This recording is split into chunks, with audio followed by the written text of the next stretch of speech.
Meaning of hard drinking.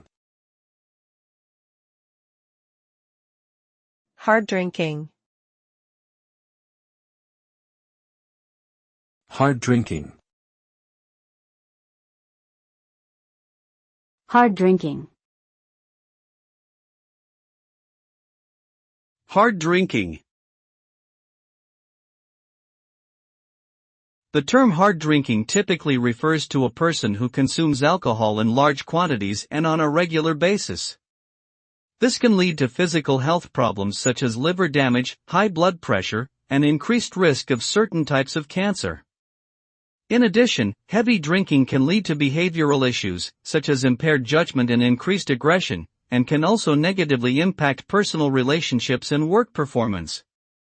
Overall, engaging in hard drinking behavior can have serious and lasting consequences on both the person's physical and mental well-being.